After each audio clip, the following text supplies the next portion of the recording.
Good evening, everyone, and welcome to tonight's meeting of the Hedge End, West End and Botley Local Area Committee. My name is Councillor Cynthia Garton, and I will be chairing the meeting this evening. Councillors are reminded that to take part in this meeting, you must have an open mind so that you can take all the relevant considerations presented to you in the meeting into account in reaching your decision. By attending today, you have decided that you will listen to all points of view expressed by the speakers and public and are able to participate and cannot be seen to have predetermined the application. This meeting will be recorded and will be uploaded to the Council's website. If any members of the public prefer not to be recorded, then do please contact a member of staff. If you are planning on filming or recording the meeting, then do please let us know so that we can ensure you are not filming members of the public that do not wish to be filmed. The Chair reserves the right to ask any filming considered intrusive to be stopped. More information is available on the Council's website. We always welcome people to speak at the meeting, although this is a formal committee meeting of Eastleigh Borough Council and not a public meeting. The members of the public that have registered to speak will be invited to speak at the relevant agenda item and will be given a total of 3 minutes to speak. When the light is amber, they have 30 seconds remaining. People wishing to speak on an item on the agenda are able to do so before the debate starts. Once the debate has started, however, it is not possible to invite or receive comments from the floor. We want to be as inclusive as possible, but will not tolerate any disruptions to our meeting. Should there be any disruption, we do have the power under the Council's constitution to remove people from the meeting or continue in private, neither of which we take lightly or wish to do, and I'm sure that won't happen this evening. So, we will start with item 1, which is apologies. Catherine, do we have any apologies, please? We have a Thank you very much. We will now move on to declarations of interest. Do members have any declarations of interest they wish to make? If so, please indicate now, and when called, please state the nature and reason for the interest. You can, of course, declare any interests as they occur to you in the meeting. Councillor Gomer. Thank you. I have an interest in item 7, which is a planning application because it's at my house, so I'll leave the room for that bit. Thank you very much, Councillor Gomer. When we get that item, we will ask you to retire to the foyer. Thank you.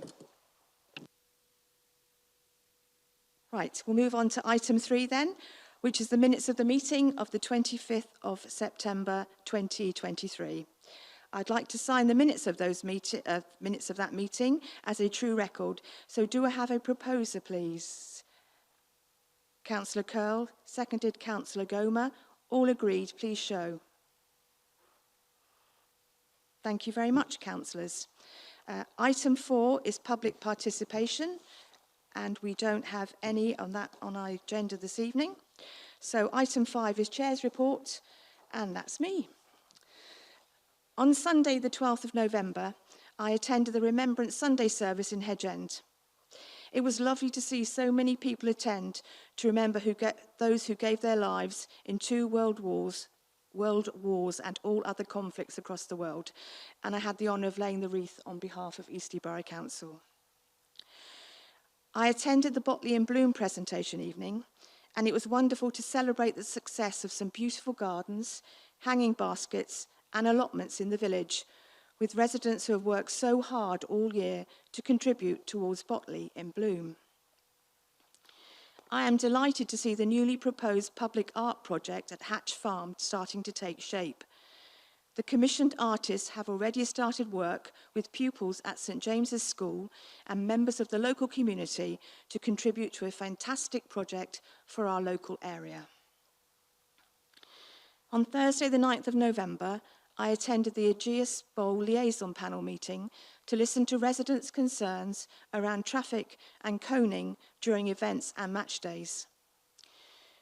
We really want to work collectively with Hampshire Highways, the Aegeus Bowl, West End Parish Council and the residents to minimise disruption during events at the stadium, to allow spectators and residents to enjoy cricket and large events at the Aegeus Bowl, which is a fantastic venue to have within our community. HeWeb community grants have now closed and we received a total of 14 applications which will be assessed by the panel for the LAC to approve in January. We have 2 new EBC corporate directors, Dee O'Rourke and Peter Hopkins, and we will be touring them around the HeWeb area to show them the sights of our local area and bring them up to speed on the key issues we face locally. I am pleased to welcome Director Dee O'Rourke to our meeting this evening. Finally, I would like to welcome Kyrle Mitchell, who joined the HeWeb team last month.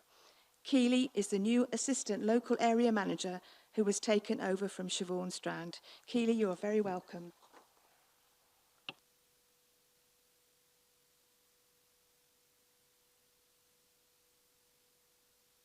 Right, we'll now go on to item 6, which is the presentation of planning guidelines, and I'm going to invite Gary Asman, one of our planning officers, to give the presentation. Gary, thank you. Thank you, Chair. Evening, Chair, members. Just a quick summary on the issues you can and can't take into consideration for this evening's planning items. So in terms of proposals, how are they determined? They must be considered on planning grounds. Any civil matters, land ownership, etc. are not planning grounds and shouldn't be taken into account when determining application. And you must consider any applications in line with the development plan unless there are material considerations which indicate otherwise. And the development plan is the Eastleigh Borough Local Plan 2016 to 2036, as well as the Hampshire Minerals and Waste Plan. And the applications this evening are full applications. They're not outlined, so they'll not in a two-part, they'll be the full applications. In terms of relevant considerations, as well as the local plan, there's any relevant supplementary planning documents, such as quality places, biodiversity, residential parking standards, etc., and any government policy included within the National Planning Policy Framework, which was updated this year. And this has a presumption in favour of sustainable development and is a material consideration of significant weight. The NPPF has a number of key requirements, principally to deliver sustainable development, as well as meeting housing needs, promote growth of the economy, requiring a high standard of design, and prevent or mitigate any adverse impacts resulting from development. And there's a presumption in favour of sustainable development unless there are adverse impacts outweigh those benefits. In terms of sustainable development, there are 3 threads, economic, social and environmental. And for development to be considered sustainable, it must achieve each of those 3 parts. They are interdependent and they are mutually supportive and must be considered together. Other material considerations are, may well be planning history of a site or previous applications or decisions, appeal decisions or any site-specific policies, of which one of the items this evening does have its own policy. Any site-specific matters, for instance, highways, residential amenity, ecology, various issues dependent on the site and its constraints. Also must take into account consultee comments, including third-party comments, and any precedent or case law that may well be relevant. Non-planning related issues are anything moral, racial or religious views or devaluation or otherwise of property or land, loss of any private views or breach of private covenants, or matters covered by other legislation such as building regulations, alcohol licensing, etc. Or any personal views of an applicant or their reasons for submitting an application, or any civil matters related to sort of boundary disputes or rights of access. In terms of decision making, the committee, should you wish, can make a decision contrary to officer recommendation. And as such, but you must ask that, or we ask that you give clear reasons as to why you feel a scheme should be refused. And we may well ask the chair to adjourn whilst we discuss potential reasons for refusal. Or you also have the option to apply further controls or amend conditions that have been recommended if you feel that they need to be more robust or include additional measures or matters that haven't been taken into account. But we have to be ensured that all conditions meet the necessary tests in terms of planning, and ultimately they must be acceptable in planning terms. Thank you, Chair. Thank you very much, Gary. Right, we will now move on to item 7, which is the first of our planning applications this evening, and I'm going to ask Councillor Gomer to move to the foyer. Thank you very much, Councillor Gomer. The planning application is for 7 Chapel Close, West End, and I'm going to ask Claire Campbell-Best to present the report. Claire.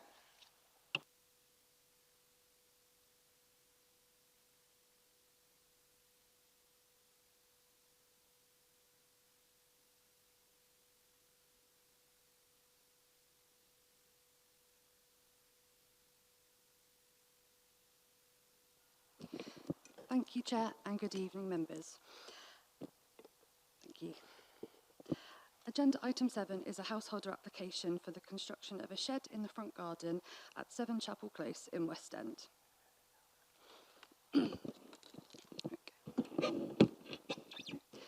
Chapel Close is a cul-de-sac which leads off from Chapel Road.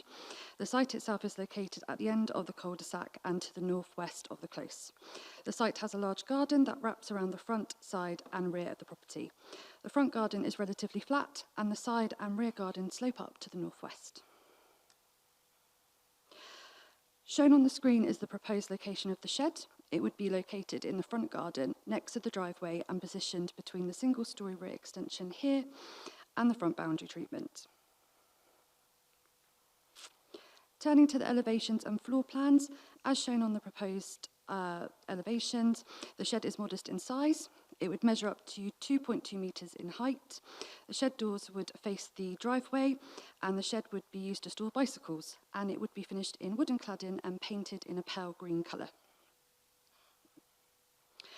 So with regards to the visual impact within the street scene, the proposed shed would be mostly screened by the boundary treatment to the front of the site, which stands at 2 metres in height, as shown in the top 2 photos.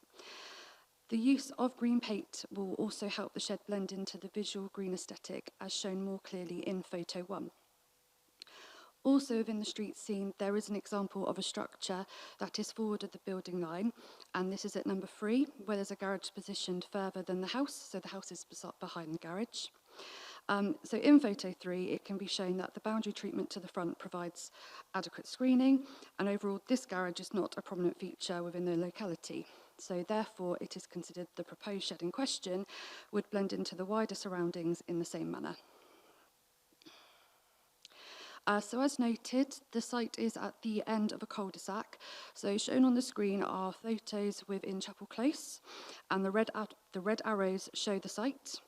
So the shed would not be generally visible from further afar within Chapel Close.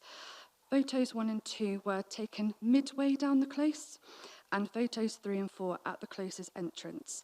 And as the photos show, the site is tucked away, and it is considered that the shed would not be an overall noticeable feature within the street scene.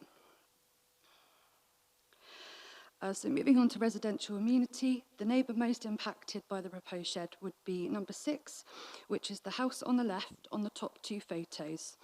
So the shed proposes 1 window to the rear elevation, which would face this neighbour.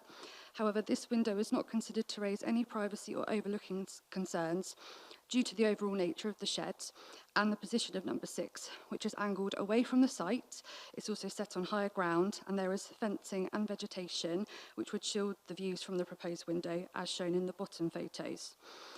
With regards to other nearby neighbours, the proposed shed would be suitably distanced so as not to impact upon any other neighbours. As such, the shed is not considered to cause any adverse harm to the neighbouring amenity. So to conclude with the key points of this application, the proposal accords with national and local planning policies. The design, form and layout of the shed are appropriate and would not form a prominent feature within the street scene. And the proposal would not be harmful to the character of the host dwelling or the surrounding area. There would also be no unacceptable impact on the amenity of the neighbours. Therefore, the recommendation is to permit the application. Thank you, Chair. Thank you very much, Claire, for that presentation. I'll now open it up to councillors for questions. Does any councillor have a question on this application at all, please? No? Okay, thank you very much. Right, does any councillor wish to start a debate on this application? Just to make members of the public aware, it has come to this committee because the resident is a councillor. So to be transparent, that's why this application is here this evening. Thank you. In which case, if there's no debate, can I have a proposer for the motion to permit subject to conditions, please? Thank you, Councillor Kyrle. Seconder? Councillor Corben. All those in favour to permit? I think that's unanimous. Thank you very much. Right, we'll just wait for Councillor Gomer to come back into the room. Thank you.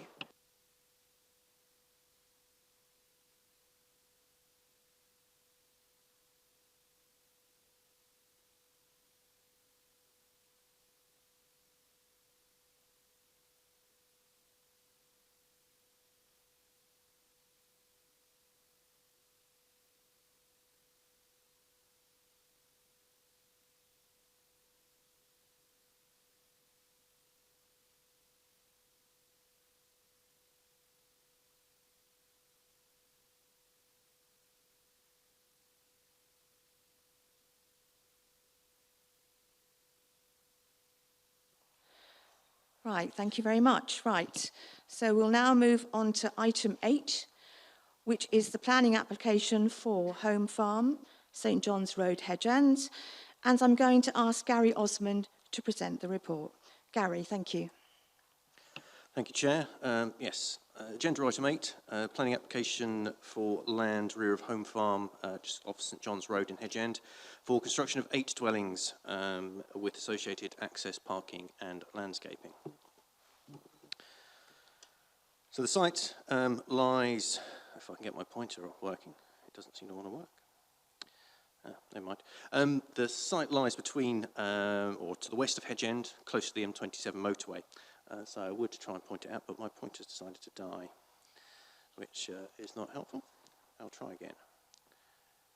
No. So yes, there's a site outlined in red there, is the application site.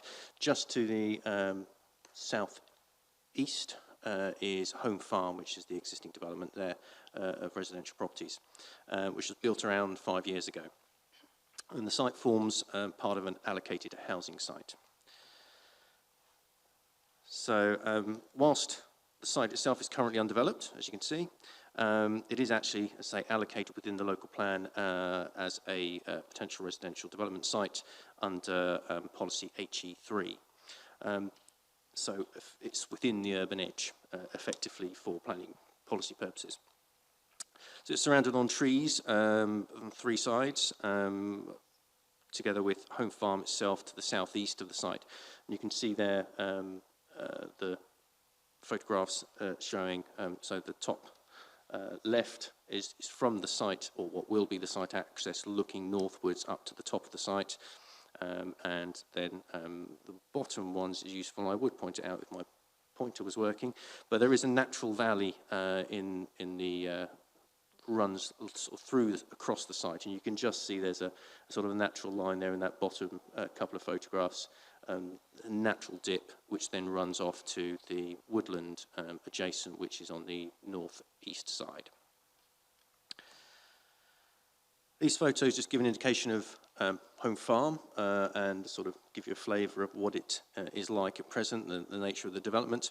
And you can see there in the top right is the existing rear boundaries onto the application site, and you can just see in that photo that the land starts to slope away downwards away from the site. So home farm will sit on a higher level than the area that's proposed to be developed. The bottom photographs show what's intended to be the site access. So the middle one and that on the left is looking up an existing sort of turning head area within home farm, which is block paved, and you can just see the field gate at the top there, and that would effectively become the access to the development site. On the bottom right there is looking back at that field gate from within the site, and so you can see the proximity to some existing trees there that form the boundary there. So the site is subject to quite a number of constraints. As I already mentioned, it's in close proximity to the motorway, which results in noise and air quality impacts. There's the natural topography of the site, which makes sort of limited, let's say there's limited level-ish ground in which to develop. So it's surrounded by trees on three sides, which can result in shading, which is shown on the photograph, on the image here in the grey. And there's also obviously the residential development of home farm and the site access, which is a fixed location. It can't be revised or moved. And that's established by the time from when home farm was originally approved. The scheme itself says for 8 dwellings, arranged around a sort of central courtyard feature, each with parking and private amenity space. Pedestrian vehicle access would be via home farm in the position we originally discussed. The whole site would also be surrounded by a landscape buffer, which would provide screening as well as help protect amenity and biodiversity enhancement measures.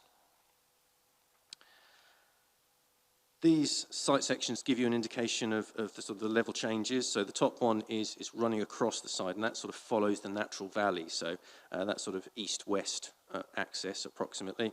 So the motorway would be off to the left-hand side of this screen here, the woodland off to the right. The bottom section is sort of running through the site lengthwise, and you can see there on the very right-hand side is the existing home farm development, and you can see the level differences there. And there's approximately a 2-metre difference in floor levels, ground floor levels and garden levels to what's proposed and what's existing. Just for completeness, I'll quickly go through each of the proposed dwellings. They are fairly traditional but not unattractive. So plots 1 and 2 are both 3-bed dwellings. Plot 3 is another 3-bed dwelling, slightly different style to it with a timber-clad front. Plots 4 and 5 are the largest plots, and they sit towards the back of the site, and they're again timber-clad at the front, and they're 4-bedroom properties. And then the remaining plots 6 and 7 are the smallest, they're 2-bed sort of semi-detached properties, and plot 8 is a further 3-bedroom dwelling. So they all either have garages, carports, and off-road parking, or a combination of the three. In terms of updates, we're still awaiting comments from Natural England on the habitat regulation assessment that was submitted to them a few weeks ago. No further representations have been received, and I do want to very slightly amend the recommendation, but I'll come on to that in the conclusion. So then to start summing up, looking at key points then, in terms of policy and principle, the main policies, there are a number that are obviously relevant, but the main ones are DM1, which is our cover-all policy in terms of good quality design, protection of amenity, etc. But as I mentioned, this is an allocated site, so policy HE3 is of specific relevance as it does relate specifically to this site. There's also the site constraints, as mentioned earlier, and then we'll look at the other matters of layout, amenity, etc. So in terms of policy and principle, I'd say DM1 is our general good quality design, or requires good quality design, protection of amenity, making sure that development is appropriate for the character of the locality, etc. And HE3, which I won't go into in great depth as part of this presentation because it is set out in the report, sets out a number of specific requirements for the application site. One thing you may well note is the left-hand image is taken directly from the adopted local plan, which outlines in red there the land associated as part of policy HE3, whereas the right-hand image is from the submitted location plan. You'll note the two do differ. The proposed application site is smaller than the land allocated within HE3. And there are a number of reasons for this. Specifically, going back to constraints. Detailed assessments have been undertaken by the applicant in terms of noise, air quality, topographical surveys and tree surveys. And in their view, those suggest that there's only really the proportion of the site hatched in red, which is the most suitable for development without having to resort to extensive engineering works or mitigation measures such as tall acoustic fencing or acoustic bunds, etc., to protect from the motorway. The scheme doesn't require that at present because there is actually a natural rise in the ground between the motorway and the development site. But you start pushing up towards the the western edges of that site, then the motorway becomes more of an issue. Whereas at the moment, in that natural bowl, in that natural valley, it is given a degree of protection. So that's the applicant's reasons for not including the remainder of the allocated site within their application red line. Looking then, so this is all covered within the report, but very briefly, in terms of layout design, yes, there are less units than set out by the policy. The policy HE3 requires approximately 16, we're looking at 8. However, as I said, the site constraints demonstrate that it may well be difficult to meet that requirement without substantial engineering works, etc. In terms of the scheme itself, the proposed layout works, the design and appearance are acceptable, not unattractive properties, and generally appropriate for the character of the locality, not dissimilar to the existing home farm development next door. In terms of amenity, no adverse impacts on neighbours. We're sufficient distance away from neighbours, and plus with the ground level changes, there will be no adverse overlooking, loss of light, or impact on outlook. And all necessary amenity requirements will be met for future occupiers of the development themselves. So all the houses exceed the minimum standards in terms of floor area and garden areas, etc. In terms of noise and air quality, it has been demonstrated that these can be mitigated to an acceptable level without resorting to extensive measures. Just slight improvement in glazing specification will be sufficient, together with acoustic trickle vents. And in terms of air quality, whilst on the high side, it is within acceptable limits. In terms of trees and ecology, there are some technical objections, should we call them, certainly in terms of trees, about construction of the access and impact on the adjacent trees. However, as hopefully I've set out in the report, this is the only way into an allocated site, and the trees themselves, while significant, are not actually subject to any preservation orders. And there is a technical way, an engineering way, in which impact can be minimised. And there's conditions requiring the final details of that to be submitted should you be minded to approve this evening. In terms of parking standards are met. No highways objections have been raised by Hampshire Highways in terms of vehicle movements or highway safety. Access and connection to services, which is proposed will be via Home Farm, have been raised as an issue by a number of residents of Home Farm, which is a private road. It's not adopted, as are the services and utilities there. This is a civil matter that the applicant will need to sort out with the relevant management company.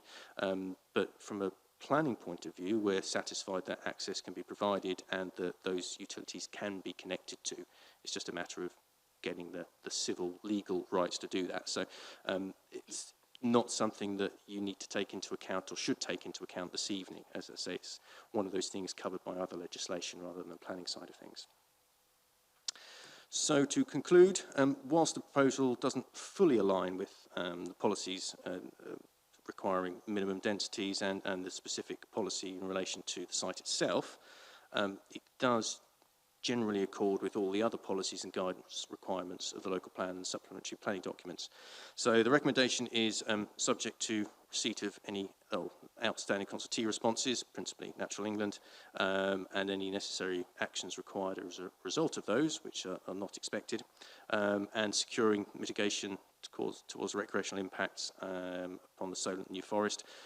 It's recommended it be the application be delegated back to the Service Director for Planning and Environment with this slight change in consultation with the Chair and the Vice Chair, which wasn't included in the report, to permit the application. Thank you, Chair. Thank you very much, Gary, for that very comprehensive report. Right, we do have members of the public who have registered to speak this evening, and I'm going to start with those who are speaking in objection. And the first name I have on the list is Stephen Thorne. Mr. Thorne, if you'd like to come to the lectern and the microphone, and we will use our traffic lights.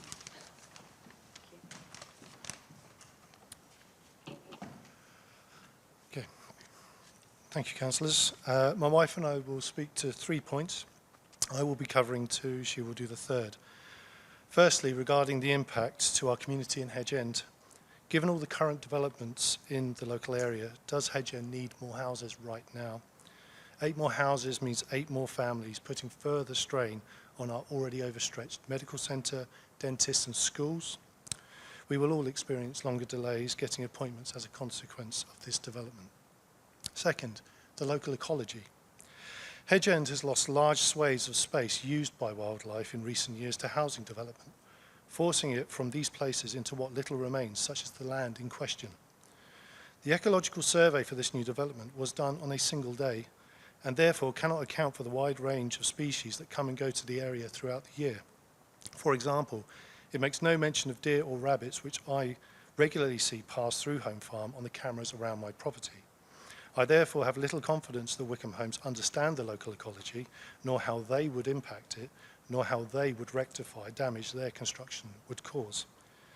The planning statement advocates for a specific method of construction to mitigate impact to mature tree roots.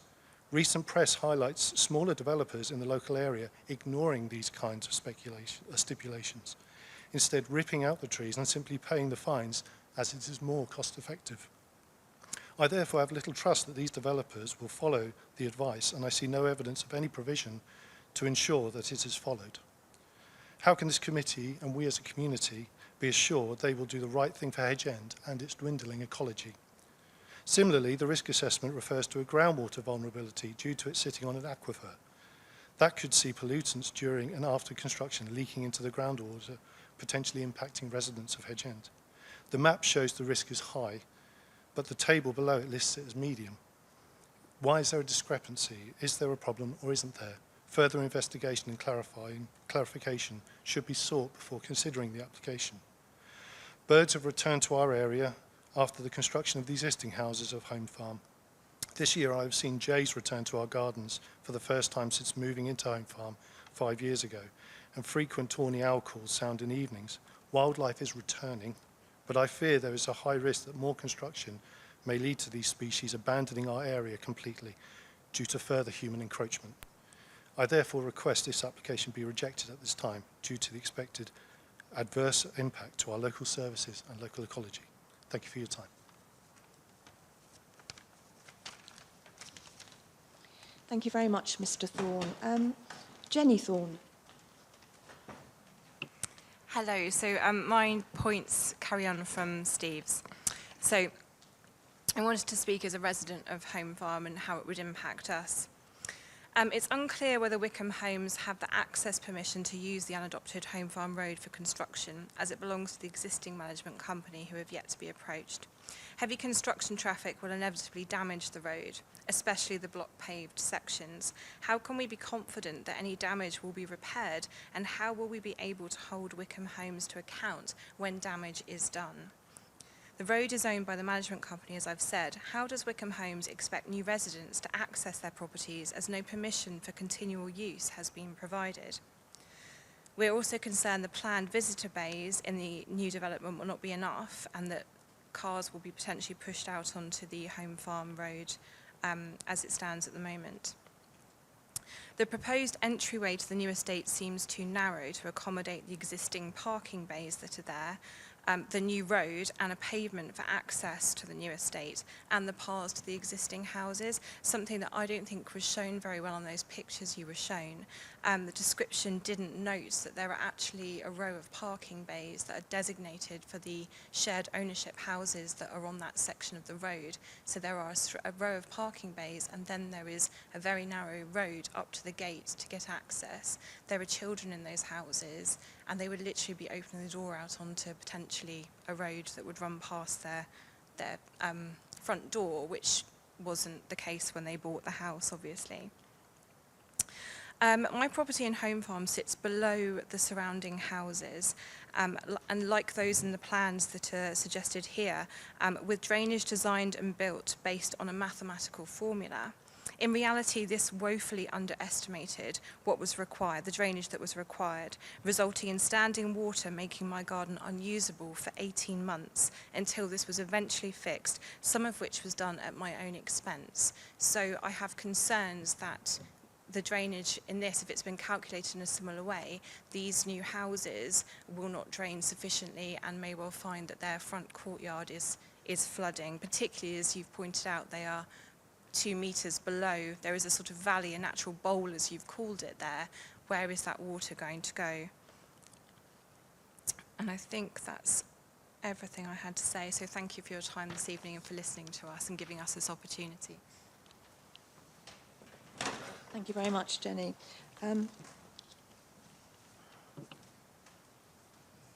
Our next speaker then is Mr. Jeff Chubb. Mr. Chubb, thank you. Hello, thank you. So taking on from what Jenny said, so I'm questioning why 8 more houses need to be permitted in Hedge End and specifically in this area. It really feels like the council are looking to use every available area of greenbelt in the area. There is a Bargate Homes site only 2 kilometres away down by the Hadaway, and this proposed development has at least 30% houses at foundation level and stopped. This indicates to me that the demand for housing in the area has started to drop off. I haven't seen a construction plan submitted with the documents. I have been advised that this would normally follow on, albeit I am concerned about what that would look like and how it would affect residents of the home farm street. Likewise, I haven't seen an energy statement either, and how the development will comply with approved document Part L and the 19% reduction in carbon. Nothing shown on the site plans for PV or air source heat pumps or anything like that. The design and access statement, clause 3, this section does not state that the access to be proposed to the site via a private road. The private road is owned by Home Farm. We understand there is a covenant for access, although all potential new residents will be subject to the terms of the new management company, which could be a risk. Parking on the site is insufficient. The planning statement 7.5, clause 7.5 on the transport plan, the allocated parking provision is not realistic for modern day living. The proposal notes car parking is used with garages to count of 20 spaces. But people don't use their garages for parking. People use it for storage. It's a very unpopular method. This concerns me and what the impact will have to the new estate and then backing up onto the current home farm development. Looking at the transport plan, the proposed turning circle for large vehicle, I think it compromises the living experience. The turning circle shows large vehicles turning right up to people's houses. I think logistically and socially this is not acceptable, and it makes me think that will large vehicles end up reversing down the street, which again will add risks to those homeowners.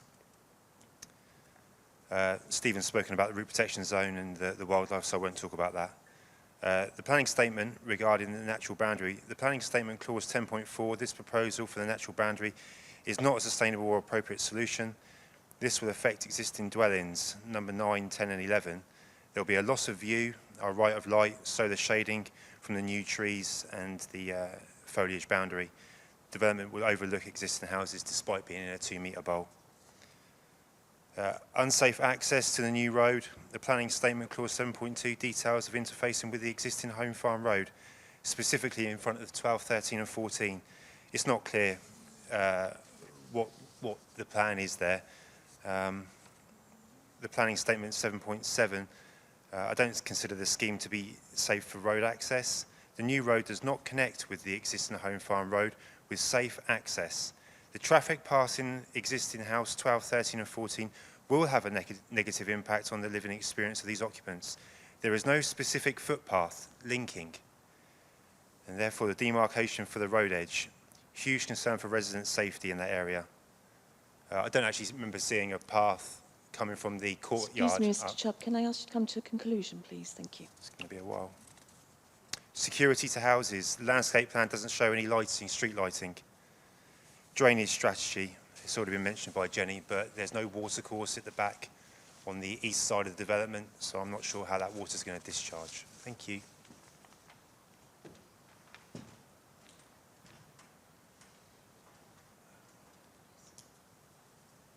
Right, thank you very much. Our next speaker is Mr. Thomas Howells. Mr. Howells, please.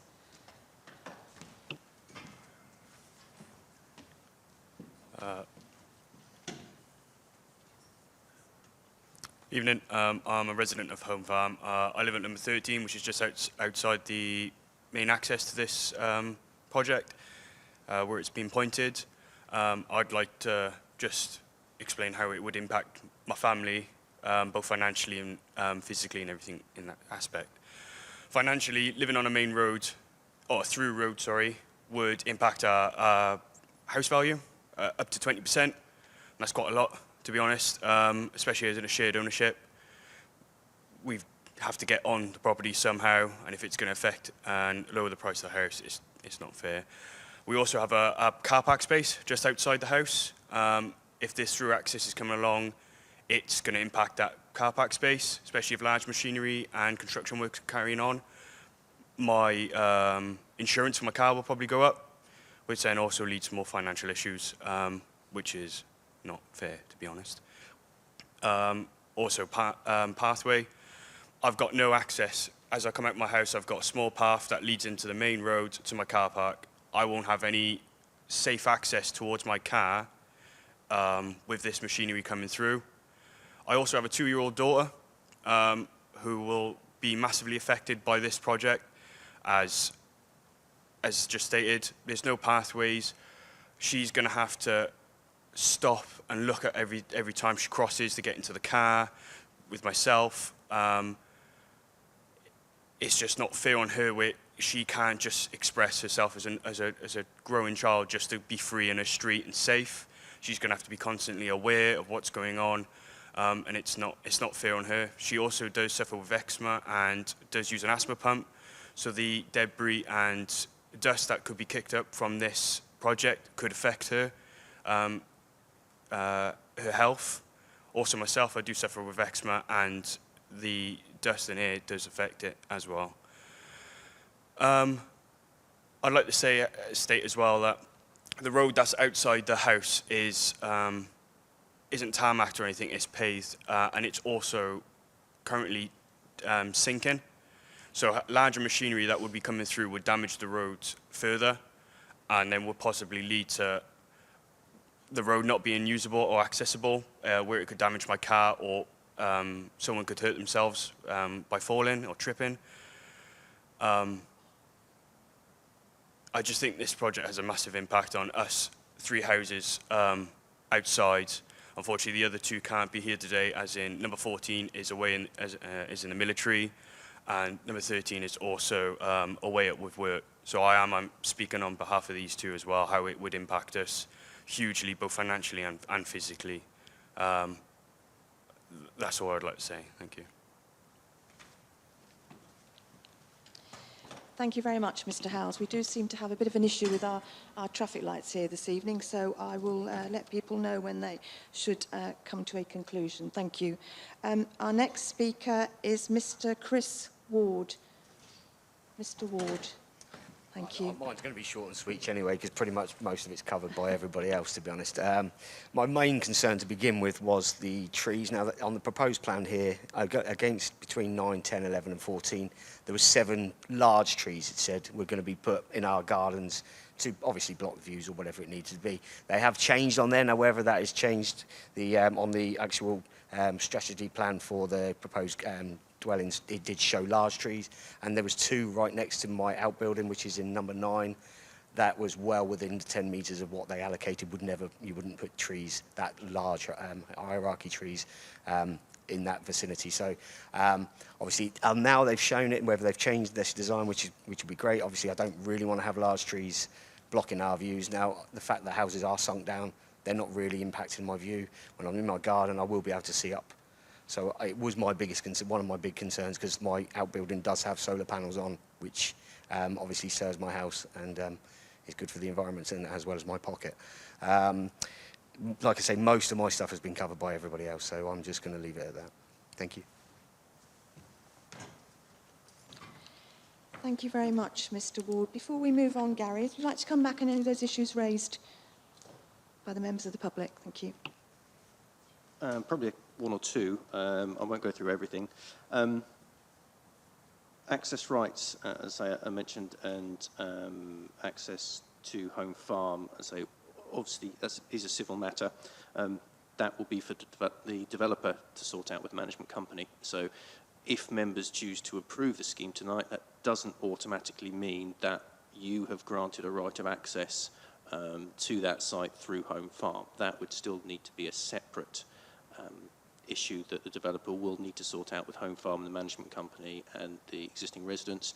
And I imagine as part of that will be maintenance charges for those future residents to help in terms of future maintenance and upkeep of that road. But I say that is a separate matter to the planning side of things. You're just looking at it in terms of the planning application. In terms of parking and the comment with regards to nobody parks their cars in the garage, I don't entirely disagree, but the scheme does meet our current parking standards. I know it's something that is being looked at in the draft residential parking standards or its replacement, but at the moment, garages do count as parking spaces, so it is policy compliant in that regard. In terms of drainage impact, concern was that my understanding was that it could add to existing drainage issues on home farm. You've seen from the topography from the photographs, this site is at a lower level than home farm.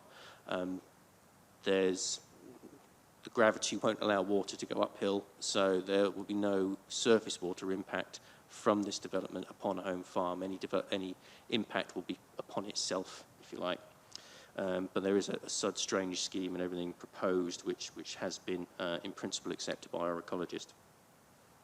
I think they were the main bits. Obviously, devaluation of property, whilst an obvious concern, again, as mentioned in the guidelines earlier, is not a planning issue that you can take into account. And with regards to sort of damage to the road caused by construction traffic and so on, valid concern.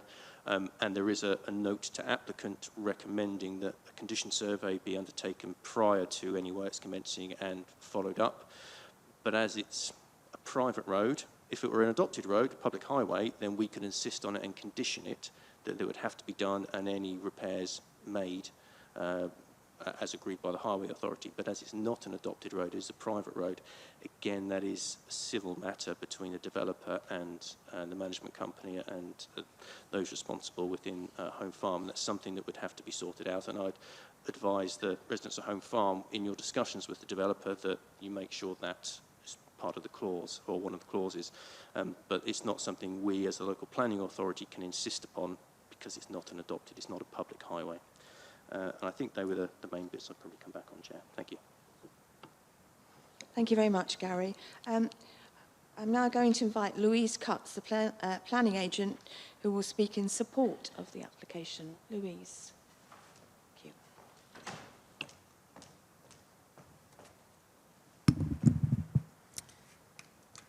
Thank you, Chair. So yes, I'm Louise Cutts, and I'm the planning agent for Wickham Homes, who is a small local house builder of bespoke and high quality homes. Firstly, I would like to thank your planning officer, Gary, for working both positively and very proactively with us to bring this application to you with a recommendation for approval. Your planning officer has detailed all of the constraints to development on this site, which do limit the developable area. So just to reiterate, these include, first of all, the challenging bowl-shaped topography of the site, with some sides of the site rising up to 12.5 metres from the bottom of the bowl. Engineering such steep sides to make any development practical would be impossible without having significant viability implications for the whole site. And it would also limit the ability to bring forward an attractive and a good quality scheme. Secondly, as Gary has said, the woodland surrounding the site constrains it not only with its large root protection areas, but also through the resultant levels of shading over the housing in the bowl. If housing were included to the northwestern part of the site, most of the houses and gardens would be in shade for the larger part of the day. Finally, the motorway noise is a really severe constraint to development of this site, making only the flatter southern part of the site developable. Whilst internal noise can be controlled with acoustic glazing, garden noise, whilst it is policy compliant, is at the uppermost limits of acceptability. So if housing were to be included on the northwestern part of the site, garden noise would exceed acceptable limits. Along with these constraints, we did look carefully at the character and the density of the surrounding area to ensure that any proposal would respect the existing character. We looked at the original design and access statement for the first part of the home farm development, and this confirmed a density of around 15 dwellings to the hectare. So with this low density character in mind, and also the site constraints, our design evolution led to the solution that your planning officer has just described to you. Gary has pushed us, to be fair, quite hard to ensure that the development is of the highest design quality appropriate to this rural edge location, and we've been happy to provide the various amendments to the scheme to address his initial concerns. The concern of the local residents is also acknowledged, and in this regard, we've made sure to pay the utmost attention to the Council's Quality Places supplementary planning document, and this will ensure that residential amenities are protected from a planning perspective. My client has also spoken to me a moment ago and agreed to the condition survey for the highways. That's standard practice, just to ensure that after the development, the highways, if there's any damage, they rectify that. So just to finish then, as an allocated site within your local plan, the principle of development has been accepted, as I'm sure you're aware. And with your planning officer's detailed scrutiny of the proposal and his recommendation for approval, we hope that you can allow us to bring forward this site for you to provide 8 high-quality homes for local people. Thank you.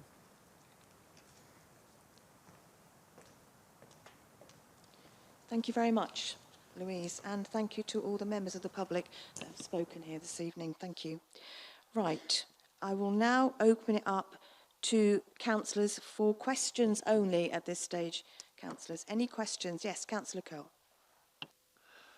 I do have quite a few, actually. Sorry, Gary. Okay, so I just wonder if you can give us a little bit more information around the impact on the trees, because I've read the report, I understand the comments that you made earlier, but I am concerned. I appreciate that they don't have TPOs, but lots and lots of trees don't have TPOs. But I am concerned they are trees of note, but I would like to understand a bit more about how the access is going to be created without either tree removal or impact so much that the trees will fail, and if they were to do so, what would happen at that point? Yeah, you can take them out clearly, but is there going to be replacements and what? SUDs have been mentioned by not only the residents or drainage issues, etc., and I appreciate the site is lower, but clearly the first development probably would have had a SUD scheme itself. So in effect, if the first scheme had a SUD scheme, the second scheme has a proposed SUD scheme. Has it been looked at about how cumulatively this would have an impact potentially on either the land that's left or the fact that it's being proposed that some of it will be filtered or drained into the trees, which I am slightly concerned about, potentially if the hydrology were to be impact significantly. I am concerned about the access, and I couldn't really work out from the photographs how wide that, between 12, 13 and 40, I know the residents have raised it, but I'm concerned because I can't quite work out how wide that is. I can see the gate at the end, and clearly the gate will be vehicular width, but I just would like to understand what the demarcation would be between frontage of dwelling, their parking amenity, and access road. So clearly it's not going to be a 2-lane, it will be a single lane. And how would that in practice work, even though it's a private road, for either cars oncoming or going down? How do they pass each other, or whatever the scenario is? Because I don't see that anywhere. It mentions in the report, and I apologise about this, but I may as well go through them really, and I really. It mentions in the report there's not going to be a pavement provided between the two. I'm concerned about that. I think there should be pedestrian access or safe pedestrian access. Would also like to understand, it doesn't look as though it is, but there doesn't appear to be any street lighting. So if there's no street lighting, how safe then is that, given the amount of tree canopy that's there? And if you're proposing that that's going to be a site access to further dwellings, then I'd say that's a highway safety issue, albeit I appreciate the county haven't raised any issues because, of course, it's not adopted highway, so they won't because it's not an adopted highway. What's going to happen to the rest of the site? Because I know the site allocation was, the red line was larger, the developable portion is smaller, and I think it mentions in the report that the rest of the site's going to remain in ownership of Home Farm. If that's the case, are they then going to require access? What are they going to be doing with that land in respect of, are they going to be managing it in any way at all, or is it just going to be left to turn into some, or are we going to potentially see another applicant at some point in the future wanting to develop when things are economically more easy to do so? Also mentions the fact in the report that there's no opportunity for biodiversity net gain, 10%, and I understand that there have been concerns raised by the ecologists, and on the back of that, a resident did raise about the fact that the ecological assessment was only done on a 1 day, which, if that was the case, I'd also be concerned about potentially what may have been missed as far as capture is concerned. So that'll do for starters. Sorry about that. Right. Oh, shall I take a drink before answering? Right, in terms of trees and the access, yes, you see, I've managed to get my pointer working again, which is good. So, yes, this is the sort of existing turning head between, or in front of 12, 13 and 14 Home Farm. You can see there's the field gate. So that width is approximately 7 metres, so from those post and rail to the sort of the verge here, if you like. If I flip to the site layout plan, the access road proposed is a 5 metre width, so that's slightly under a two-way. Normally a two-way road would be expected to be 5.5 metres, so it's marginally under, but it'd still be sufficient for 2 cars to at least to pass by each other without too much difficulty, given the average car is 1.8 metres wide. Still gives us a 5 metre width at the access there, and we've got the lay-by. Now the lay-by might not be a full 2.5 metre width, it's slightly narrow. So yes, it will be slightly narrower. You probably won't be able to have a car plus 2 other vehicles passing each other in the frontage there. There won't be quite enough room to do that, but we've got to bear in mind the likely volume of traffic and how often that scenario is going to happen. Sight lines are good. You can see a car's coming the other way. You can see if a car's parked in that lay-by space or not. So, and it's going to be slow vehicle movements. This is actually as you come uphill to Home Farm, and so you're already sort of slowing down as you get to this point. You'll still be able to see further up across. So I don't think, so it has been looked at from Hampshire Highways' point of view, whilst it's not or won't be an adopted road, and Home Farm is an adopted road, they've still looked at it in terms of layout and so on to make sure it's workable. It's like when they mentioned about the turning head up here for a refuse vehicle. It is tight, and we've got that made a bit wider, and we pushed the dwellings out, so this courtyard area is a little bit wider. And it is technically possible, but admittedly it relies on everybody parking where they're supposed to park, but that happens in any street anyway. In terms of, whilst we're still looking at access, and you mentioned about the pavement, correct, there isn't a pavement shown. My understanding, there isn't a pavement at the moment in front of numbers 14 or 12 to 14. There may be scope to include a pavement along this side here. There is a sufficient room within the verge that you could have a separate pavement if members were insistent upon it, and we'd have to put that to the developer to see if they're willing to do that. Again, from a highways perspective, Hampshire Highways are happy that whilst it's not ideal, it's not unacceptable to have a shared surface given the amount of traffic. Only 8 dwellings, it's not like it's a main road, so shared surface would be acceptable from their point of view. In terms of street lighting, I can't quite remember what's in Home Farm at the moment. I think, is it bollard lighting, or are there proper columns? But there's certainly scope to include lighting in there, and there is a condition that talks about exterior lighting, which would include the streets and the public areas, if you like, the central courtyard area. But we've got to balance that up with sort of safety as well as ecology, so we don't want too bright because that will push the bats and so on away. In terms of SUDs, we mentioned, so this is the sort of the high level here. Ground then slopes away down this way to St John's Road, and from here it slopes down this way into the natural valley which runs through here. So there will be no overflow, if you like, in terms of surface water drainage into Home Farm. So everything would be contained within the site here. The intention is effectively that the existing natural flow paths would be retained. The grounds is not particularly, it's quite clayey, so it's not very good at percolation.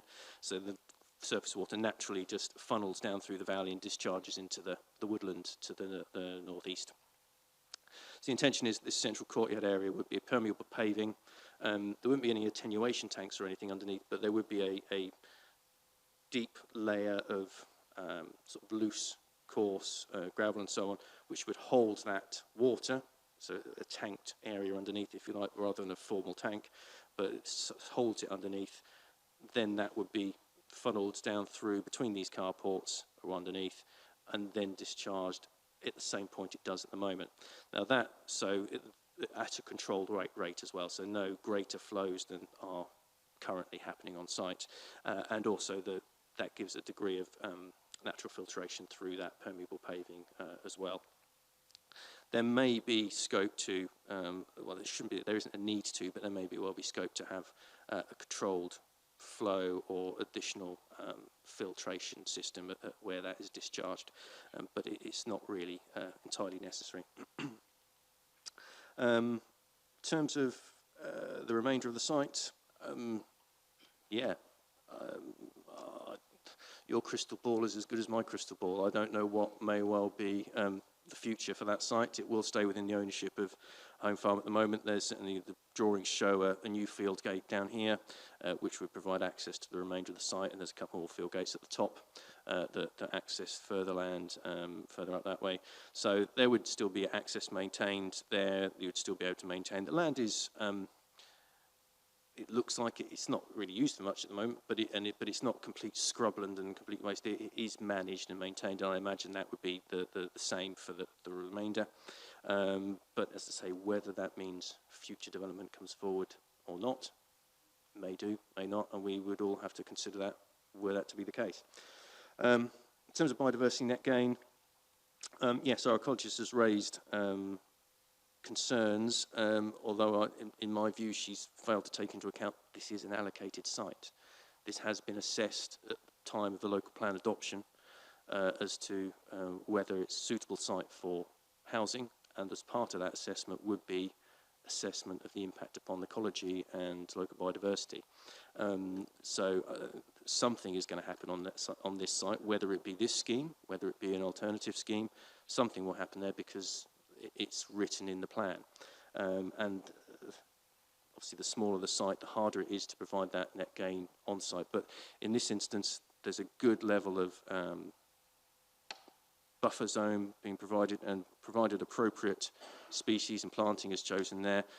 It won't exactly replicate the existing habitat that's there, which is sort of scrubby grassland, but it will provide actually a higher quality type of habitat in terms of natural hedging and so on, and as long as the appropriate species and so on are used, which can be all controlled via the landscaping condition, then there's no reason why there can't be at least anything lost is mitigated, if not a modest enhancement. Whether it would be the full 10% or not, I can't say for definite. And I think that covers all your questions for now. Thank you very much, Gary. Right, Councillor House.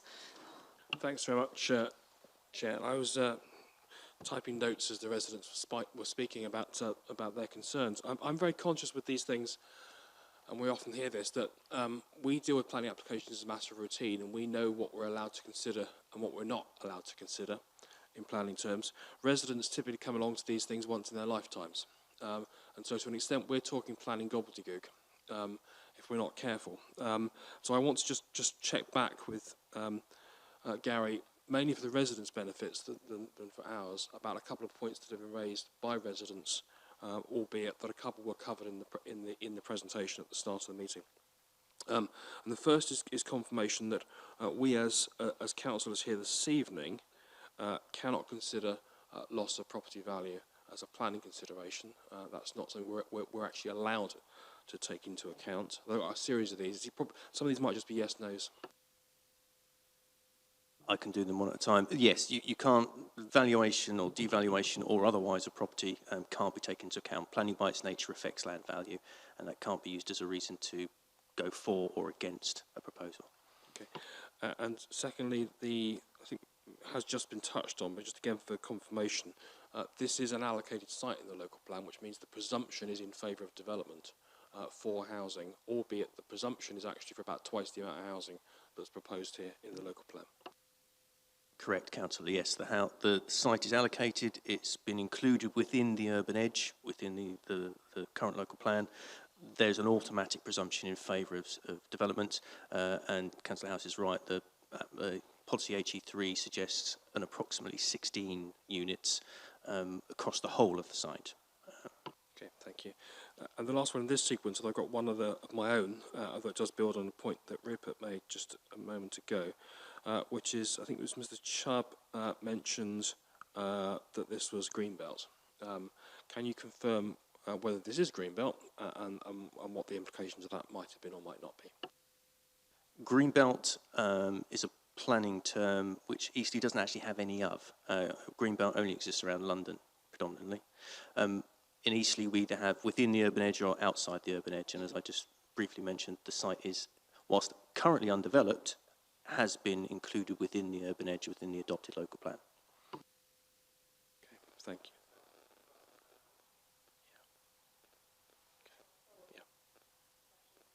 you. Yeah. Pretend I've asked it. Yeah, Greenbelt was something introduced in 50s and 60s to basically stop the massive spread of London. It was expanding and taking up all the countryside. So there was a green belt literally put around London.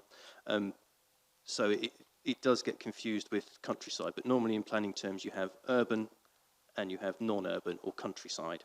And that's what we have in Eastleigh. So we don't technically have any green belts because that has a slightly different meaning in planning policy terms.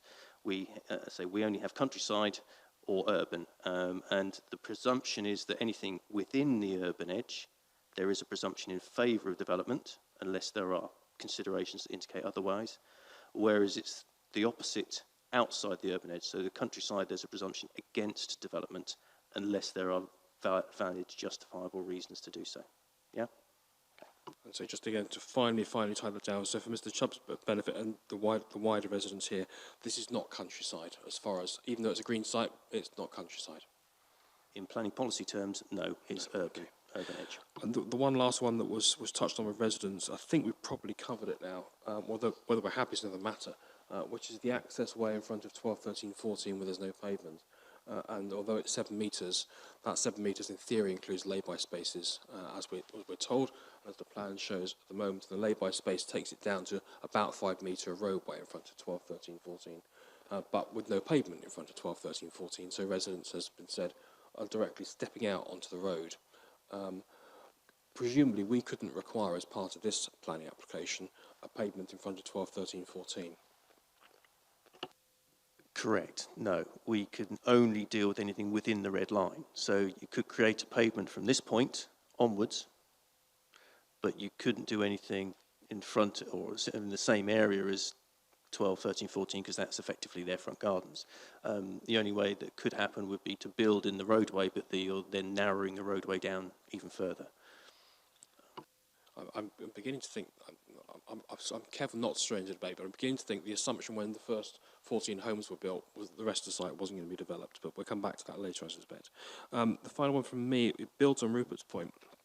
And it's a question about the local plan policy applicability in HE3G, which is that the site comes forward for development only provided there's the provision of a good quality landscape setting for the development and the adjacent permitted developments, and maintaining and reinforcing existing boundary planting, etc. Goes on from there.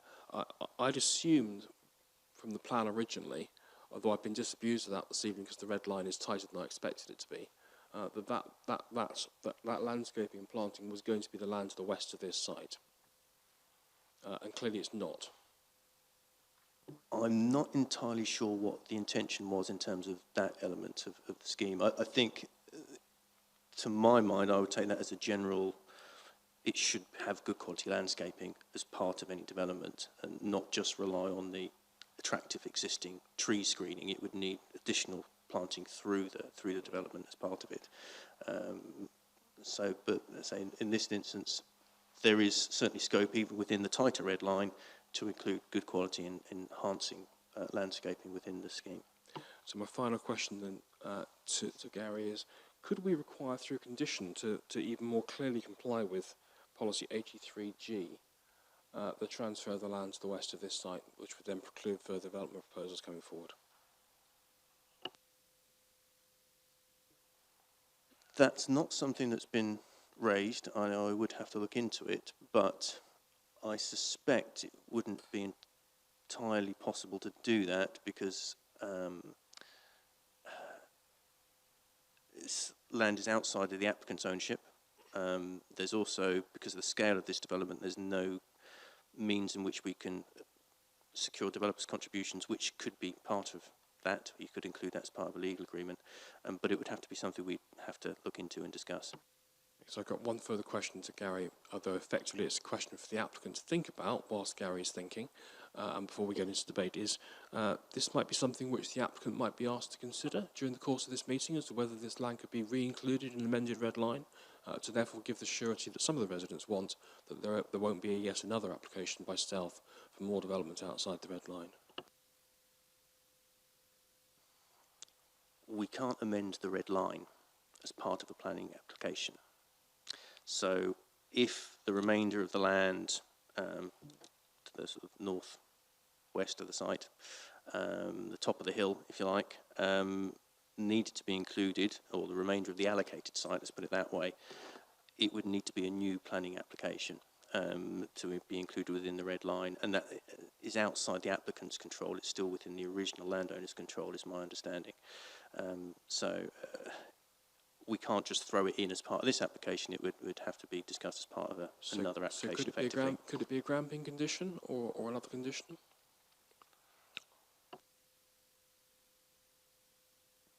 Grampian conditions are difficult to add on.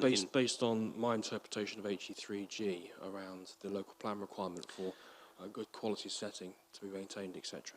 Yeah, Grampian conditions are only really used for technical issues, highways, constructional revisions to highway network or access or something like that. It's not usually required for those purposes. So I'm not saying it can't be done, but it's not something that is normally done, and Grampian conditions aren't used very often these days. They tend to be frowned upon by the inspectorate. So I couldn't say for definite if we could do that, and I would certainly want to seek some other opinions before giving a definitive to the committee this evening. Thank you, Chair. I might come back to this in debate, but I'm just hoping we've created enough time for any thought from the applicant to emerge during the course of the meeting so it can be wrapped up this evening, rather than come back on a future occasion. Thank you very much, Councillor House. Any other questions? Yes, Councillor Pretty. Excuse me. Mine relate really to the access, excuse me, within the application site. Have we got reassurance from direct services that waste vehicles can get in and turn safely? Secondly, have we approached a applicant to see if they would do away, omit the garages and put carports, which would obviously minimise the risk of garages being used for storage? Those are 2 points on the site. Whether the site conditions are such that the water and, excuse me, I've got terrible crap. The drainage on the site is adequate, but more importantly, the access to the site. Now, I know this is outside the application, but the residents of Home Farm estate as a whole, I presume, and perhaps you can advise me,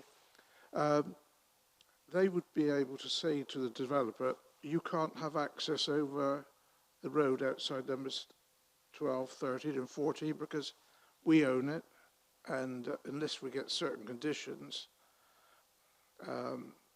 we won't grant that easement across it. Would that be a fair assumption? Thank you, Councillor. And in terms of direct services, no, they haven't responded, which is not entirely surprising. There is, but it has, as I say, been assessed by Hampshire Highways, and tracking drawings were submitted with the original scheme. And there is scope for a refuse vehicle that is used by our direct services team to be able to turn on site. If need be, they could reverse part way up, and there could well be a communal collection point placed at the end, which is equally workable for direct services purposes. So that there are ways and means of which to remove refuse from the development. In terms of garages to carports, there is a condition that says they can't be converted, but you're correct, it doesn't prevent people not just using them for general storage. We could look at potentially applying or revising that condition to say there can't be any garages and they're going to have to all be carports, but that will obviously have some ramifications for the developer in terms of building regulations, etc., but it is a possibility. In terms of drainage, surface water drainage, we're happy that it's adequate. Foul drainage, it is reliant on connecting to the existing foul drainage within Home Farm, which sort of leads me on to your final question in terms of access rights, which would not just mean being able to travel across the land to access this site, but it would also mean connection to the existing utilities and so on. So it's not a matter for us to get involved in. I don't know what discussions have or haven't been had between the applicant and the management company for Home Farm or with the original landowner. I don't suspect Wickham Homes will be interested in the site unless they were satisfied that they do have a right of access or it can be gained, and it depends on what clauses and so on were put within the original sale of the land for Home Farm. So I can't answer that one way or other, and it's not right for me to answer, as I'm not a lawyer in that regard. But to say it doesn't affect your ability to make a decision on the scheme this evening. Okay, thank you very much. Councillor Asman. Thank you, Chair. I was about to raise the same thing that Councillor Pretty has just raised about the possibility of carports. I have got a very firm recollection that when I first joined this council, it was considered that when new homes were built, it would be carports only, for the very reasons that we've heard this evening, that the garages do get used for putting all sorts of things in. The other thing is that we've got to take into account, I note the average size of the average vehicle, but the average size of the average vehicle appears to be getting wider and longer. And I have heard of a new development where that is why the garages are not being used, because they can get the car in, but the driver can't get out. So that I would very much like to be addressed. I'm getting a very uncomfortable feeling about parking generally. It seems to me that this is one of the things that always comes back to bite us, particularly where you have got these roads which are not being adopted. If there are difficulties with parking, the residents come to us, although we can't carry out enforcement. So they are left in a very difficult position. They don't seem to realise also, and I don't know where the fault lies, whether it's the lawyers or who it is, that they are going to be liable for contributions towards maintenance and upkeep of these roads. So all in all, I'm just not very happy about the parking here, and I just do wonder, I think it's worth considering the carport if the applicant would please look at that. Thank you. Is that something you want me to come back on, Chair? Or, yes, if you would. in terms of parking, it does meet our current standards. But I do agree with you. There's not very many people actually park their car in their garage these days. I don't, but I've got 3 motorbikes, so they're all safe in there, but that's different. They're more precious than my car. But it is something that is being looked at within, say, the updated version of our current standards. Our current standards are getting a little long in the tooth now, but they're the only ones we currently have to work with. We are looking at revising those standards to increase the size of garages, because, as you say, the average car is getting bigger, so that people can use it, and also actually potentially saying that garages do not count as parking. So that should people choose to park a car in it, then fine. But in terms of our requirement to meet parking standards, a garage is not counted as a parking space. But that's what we're looking at for the current replacement, and that's not in place as yet. So we're still working with the, well, we'll call it the old standards, but they're the only ones we have officially to work with at the moment. And say it does meet, the scheme does meet those standards. But you could, if the committee's minded to look at revising the condition, or say that they can't actually have any garages, it can only be carports or off-street parking spaces. That's a potential that you could consider. Thank you very much, Gary. Councillor Corben. Thank you. Thank you, Chair. Just a question. We're still in questions. Chair. Yeah.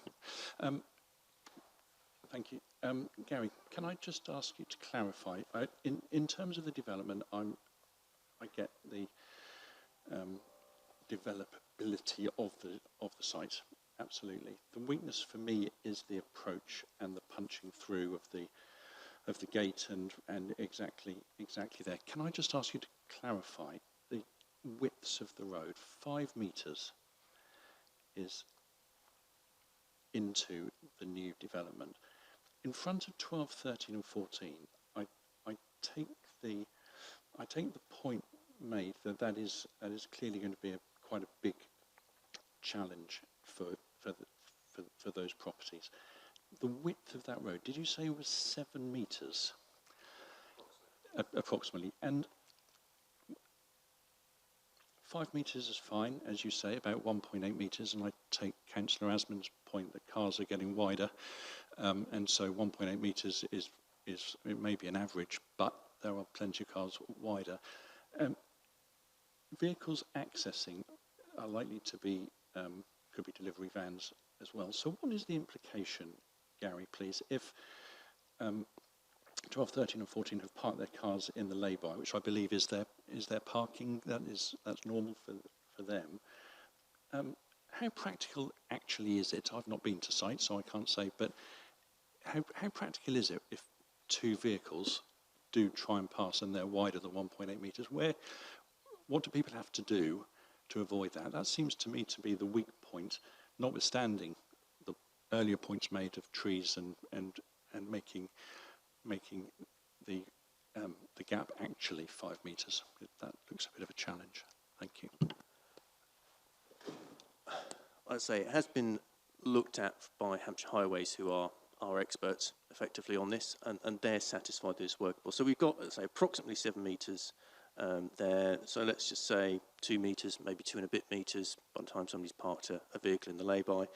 So we've got around, let's say, 4.5 metres left. Now that's not enough for 2 vehicles, so you have a parked vehicle plus 2 vehicles passing by. You can't do that. But it's plenty of space for a vehicle, even a larger size vehicle, to get around a parked vehicle.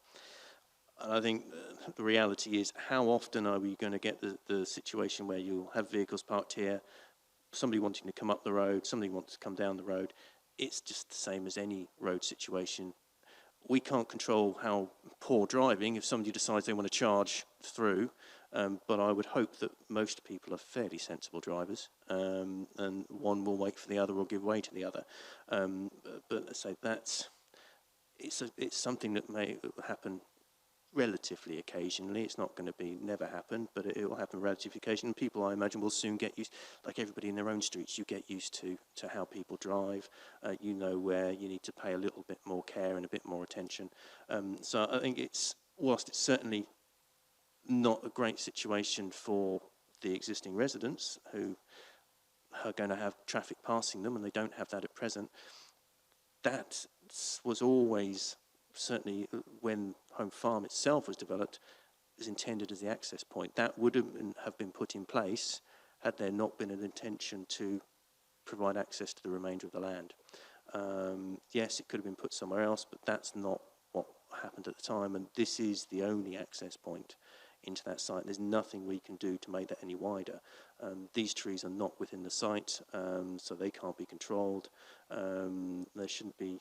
These trees again are far enough away, so there's nothing we can do in terms of making that access any wider. But at 5 metres wide, whilst not a normal two-way traffic carriageway width for like an adopted street, given it's unadopted, it's private, it is sufficiently wide enough for a couple of vans to pass by each other.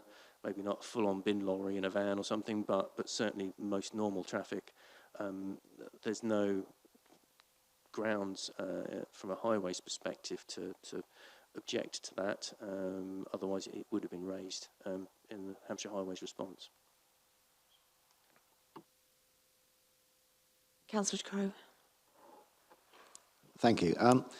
Policy DM28 on affordable housing, how does this sit on this site? We're apparently supposed to consider an element of affordable housing on sites that are capable of accommodating 10 dwellings or more. I appreciate there's only 8 on this site, but it could clearly accommodate more. And the wider site that is designated for building is supposed to contain 16, isn't it? So how does that comply with our policy? That's not such a simple question to ask, because I agreed, yes, the site, even the red line site, could potentially accommodate another couple of houses if you reduce the size of some of the bigger ones, potentially. There's obviously, with that, you have to have extra parking and extra garden space, and so it's not quite as straightforward as that. So yes, theoretically, there could be, with that number, you could start getting a degree of affordable, but then you've also got to take into account the viability of the scheme as well. The smaller the scheme, the less viable it is to try and provide the affordable housing, certainly in the current climate. But that's not, we don't have the ability to require that or to secure it, because the government say we can't, because it's not enough units to make that work. So whilst we have our policy that says we should be providing some, a particular percentage, we have no mechanism by which to secure it, because insufficient units are being proposed in this instance. So we're sort of a catch-22, if you like. Yeah, appreciate that. It's just that the affordable element seems to be disappearing off sites that on a regular basis now. But, Thank you very much, Councillor De Croo. Councillor House. Yeah, just one more question. Picked up by the parking-related issues for 12 to 14.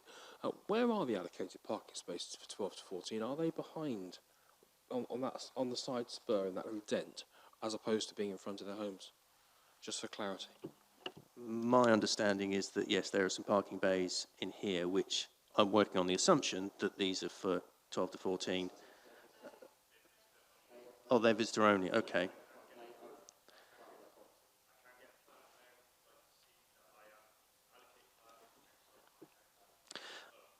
Okay, well, I don't know what was proposed on the original planning application, whether they were specific spaces were allocated or not, or whether they've been allocated since.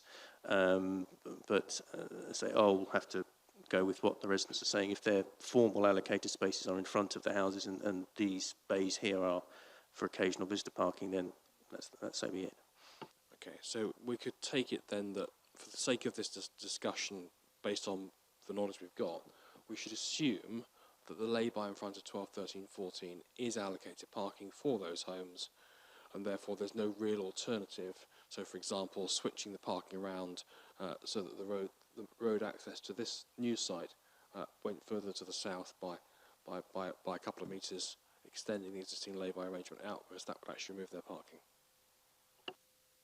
Yes, that would effectively remove their parking, plus you'd be getting close to these trees, which are the concern raised by our tree officer. So, yeah, pushing the road any further in this direction is not a feasible solution there. So this is what we've got, this 5 metre width is all that we've got there to work with.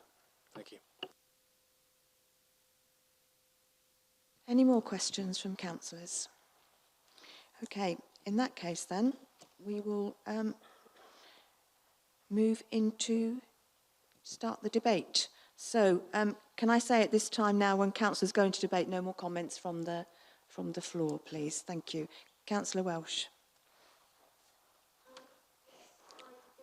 Can you put your microphone on, Councillor Welsh, please? Thank you.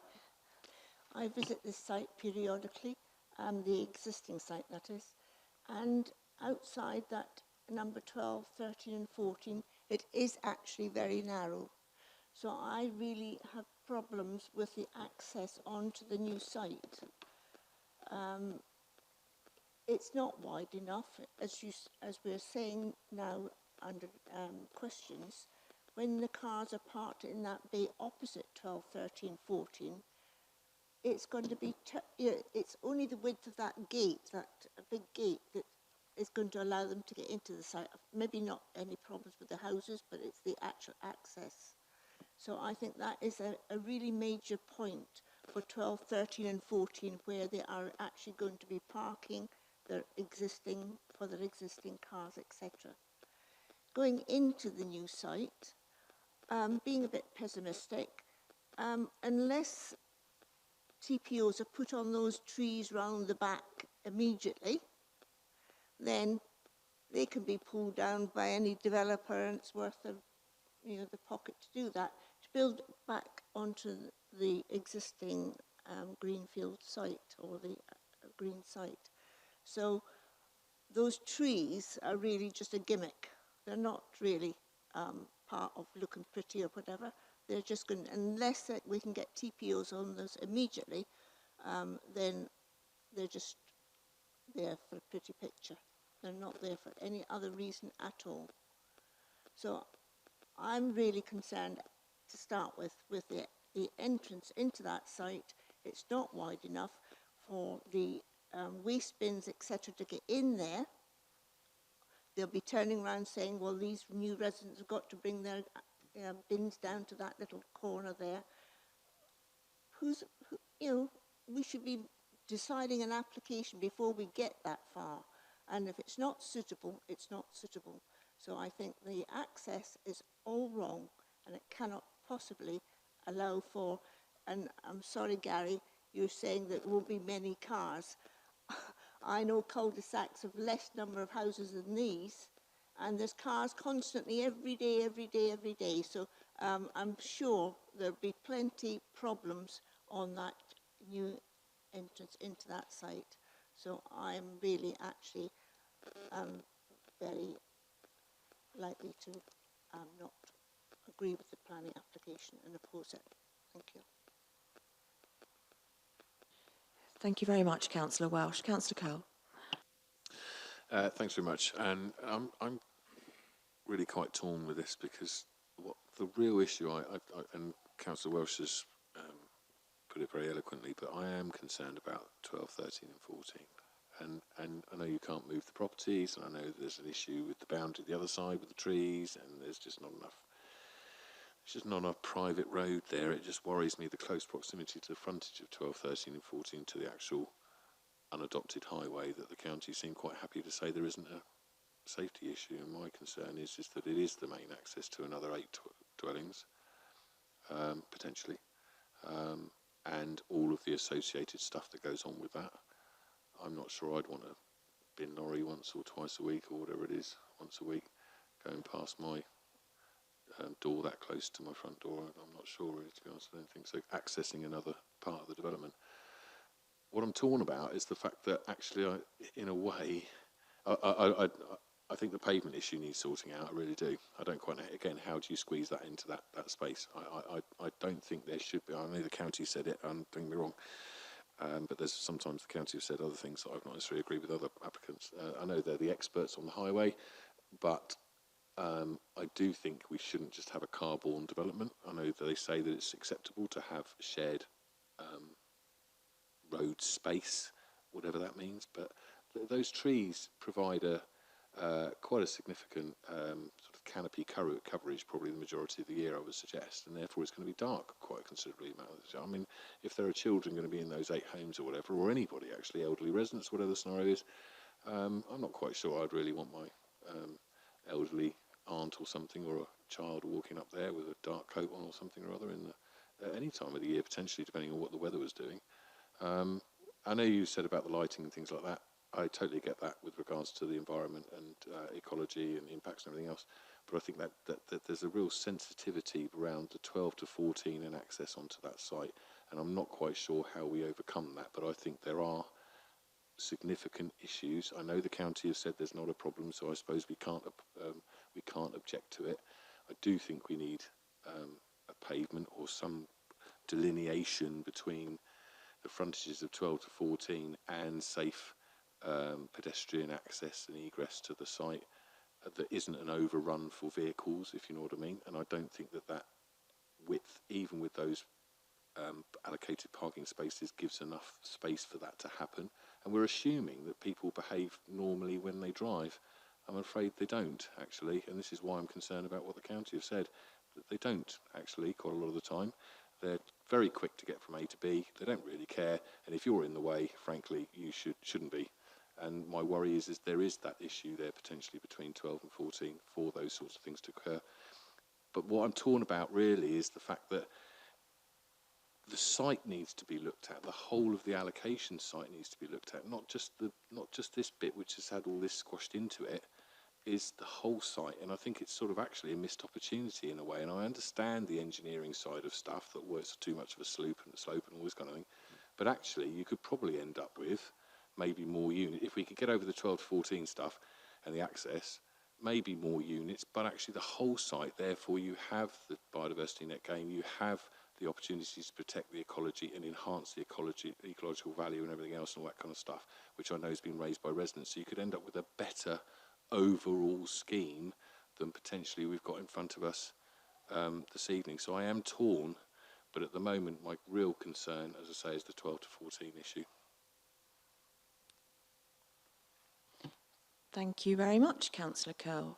Councillor House. Thank you, Chair. I think this is nearly there, but it's not there yet. And I don't really want this to go round in circles forever for anyone's benefit or disbenefit. I think the site history is worth understanding as a way of thinking about how we approach this.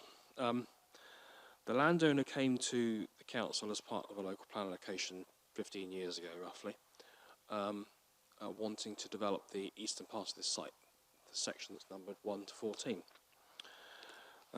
In return for all sorts of things that would come alongside that, including the woodland between here and Woodside Way, and a modicum of affordable housing, and a modicum of planning contributions. And we as a council concluded that was a reasonable balance. The expectation at that time was that the remainder of the site would remain undeveloped, although the landowner wanted to keep it. We weren't really told at the time why the landowner wanted to keep it. Clearly we now know. They wanted to come back and have another bite of the cherry. So this is what we've got in front of us this evening. And we have a carefully designed scheme here, and the applicant has every right to do this, which just fails to meet the test for us to require contributions, and also just fails to meet the test for us to require affordable housing, because they very, very carefully developed it at a lower density than the local plan requires them to do, so they don't have to provide affordable housing. They don't have to require contributions, and then they say, because of the deal they've done with the landlord, it wouldn't be viable unless we agree to all this, and by the way, the remaining land is still kept by the landowner. Well, the viability issue, to an extent, is a red herring. They have agreed to pay the landowner a set sum for the development. It's a greenfield site. It should be viable. And that should be as simple as that. And we shouldn't simply accept viability on a greenfield site when there's no off-site infrastructure requirements here. They've got it easy. And if there's a problem between the applicant and the landowner, that really shouldn't be our problem, and it shouldn't be the local residents' problem. And likewise, the land to the west of the site. We have now had this situation twice, courtesy of this landowner, not the applicant, but the landowner, which is, let's have a bit of development and let's keep the remaining land. And so here we have a situation where we're in this situation again, and call me cynical, but I don't trust them. I trust the developer, actually. The developer's just out to make a fast buck and a reasonable scheme, and every right to so do. But the landowner is clearly looking to still hold on to the residual bit of land. Maybe with the hope that in a few years' time there'll be sufficient pressure for 2 or 3 more units. Not many, Eastleigh Council, 2 or 3 units. You know there's not much land left. But it would actually meet your local plan requirement. So here we are again, and I think we should try to find a way of drawing a line under all of this at this point. And I think there is a way of drawing a line under it if three tests can be met. They've been raised in debate this evening, because we can't simply refuse this as an inappropriate site. And it's to be really clear to the residents, the local plan says this site should be capable of being developed. So the principle of development has been conceded some years ago. The issue is what goes there and how it goes there and what the impact is on the residents now and also residents for the future. And those three issues. Number one is, I don't think anyone's really satisfied with this entrance arrangement. The pavement or lack of pavement, the road width, the lack of road width, who has rights to what, where and when and why. And I think we need some assurance on that. And I appreciate that Gary's tried to give us reassurance on most of that, but he's not quite there either. So we haven't got that point. The second is this issue about the carports. Now, the parking just does technically meet the standard, albeit I'm really not quite sure what happens when 1 or 2 of those residents have a party at New Year's and there's a lot more cars needing to park because, well, we know the cars won't fit in the garage, will they? Because that's where the Christmas tree is stored. So we've got an issue there that's not resolved, and the best way of solving that would simply be to convert the garages into carports, and that would solve the parking problem. So that's issue number 2. And issue number 3 is this residual bit of land, and this one clearly can't be sorted out this evening. I would have been satisfied just about, I think, with everything else if this issue of the land had been sorted. But the other issues that have been opened up mean I've now got these 3 doubts that all need sorting out in my mind before I'd be happy to support this. And that is, I think we want this land to the west of the site. Whether there's a requirement to provide a contribution or not is immaterial. There is a moral obligation on the landowner to not hold the existing community, and indeed the residents of the 8 new houses that were built, to future ransom because they want another fast buck by twisting the rules, even though they technically keep within the rules. So I want that resolved, and I want that land transferred to Hedge Town Council and protected from future development, or some other mechanism that gives us that surety that we won't see these residents and the new residents held to ransom in the future. Clearly we can't get those issues resolved tonight. One idea, there's 3 options really in front of us. One is to refuse it.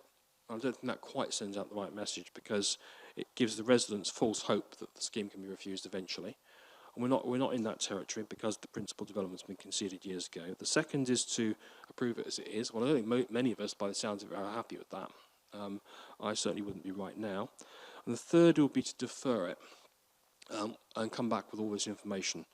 That might be the way forward. I don't really like deferring applications because we end up with exactly the same debate in 3 months' time, which causes a lot of cost to everyone.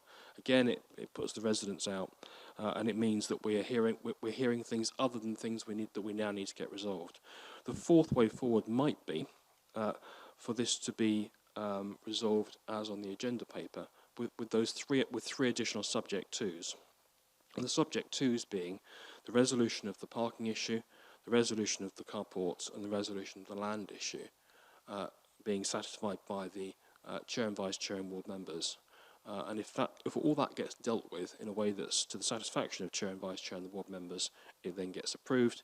If not, it comes back here again. Because I think we would then need to have another hearing of it. So that, I think, Chair, colleagues may want to amend this or do something different.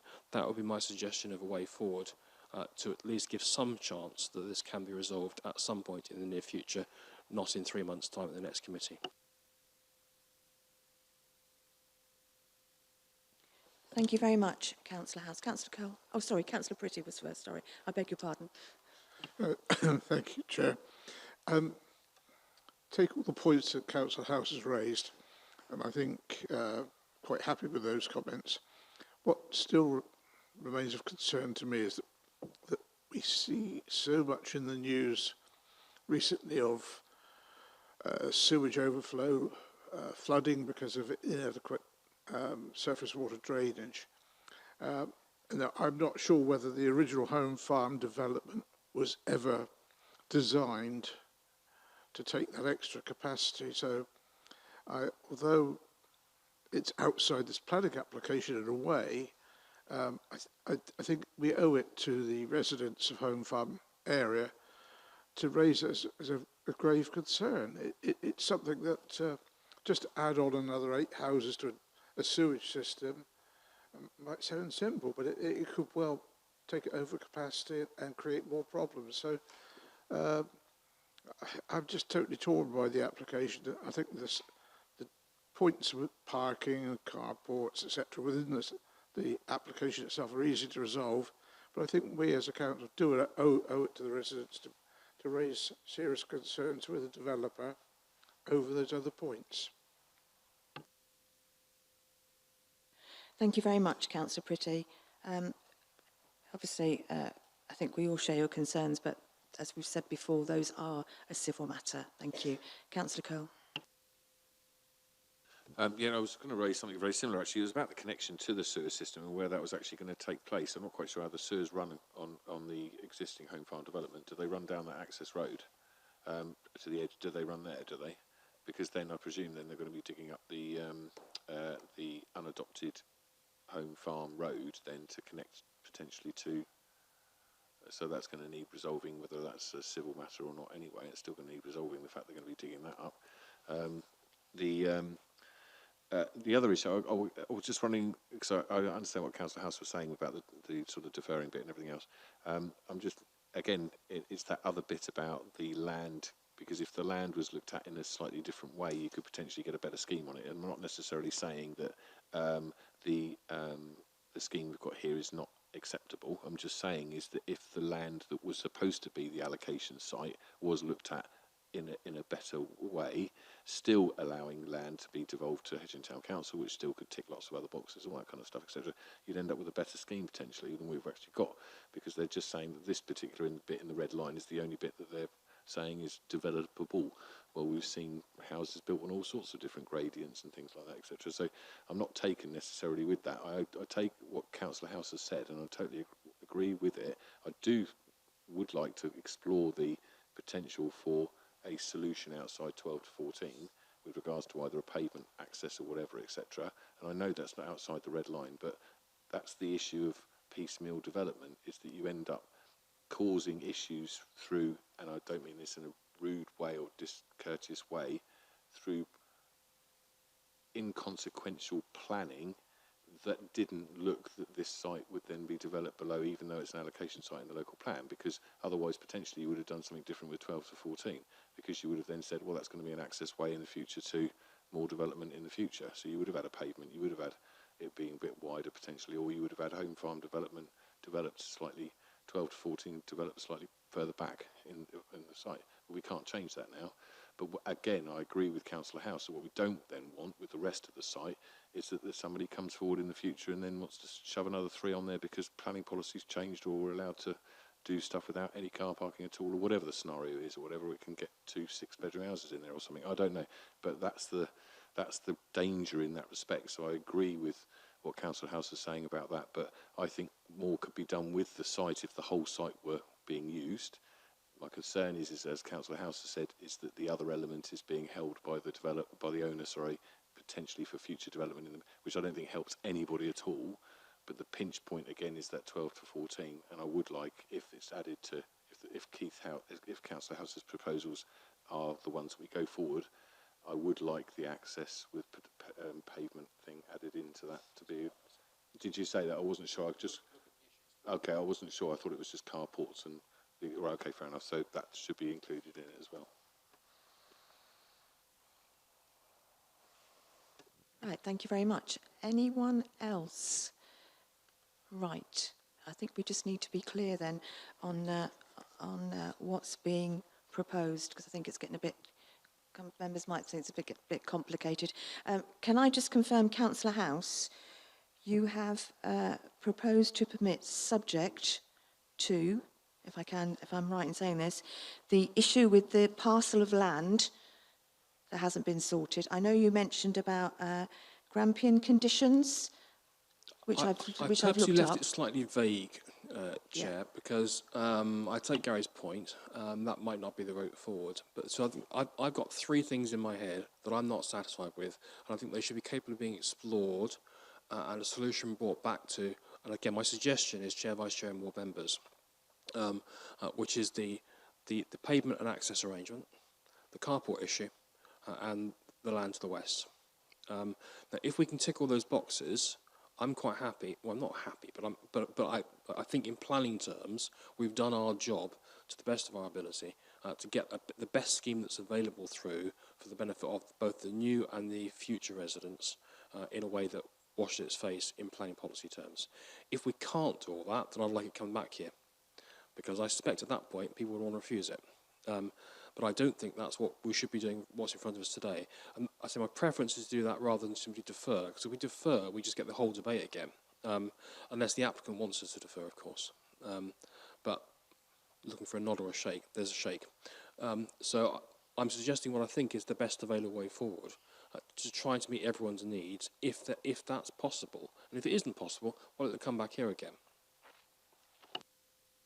Okay, thank you very much. Right then, so we do have a proposed permit subject to the land issue being sorted. I know Councillor House referred to it being allocated to Hedge End Town Council.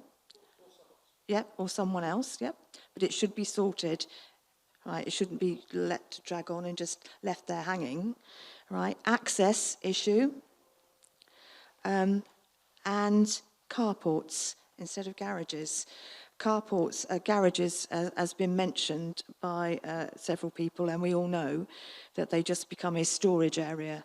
You don't get many cars parking in garages. Some of the garages are far too small, also for motor vehicles. Right. So, Gary, I hope you can come up with something on that, please. Thank you. And if not, if those principles aren't met, then it has to come back. Thank you.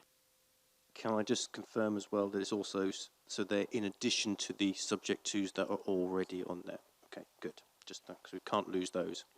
Okay. Okay, so is everyone clear on what is being proposed? Right. In that case, then, may I have a seconder, please? Thank you, Councillor Corben. So all those in favour of the proposal to permit with those conditions being met, and if not, coming back to this committee. All those in favour, please show. Thank you. Any against? Thank you. Any abstentions? In that case, then, it is a recommendation, as we've mentioned, to permit with the issues. Thank you very much. Thank you. Those conditions. Thank you. I say thank you very much to the members of the public that came along here to speak this evening. In that case, then, we'll now move on to item 9, which is the financial management report. And I'm going to ask Ross McLean to introduce the report. Thank you. Thank you, Chair.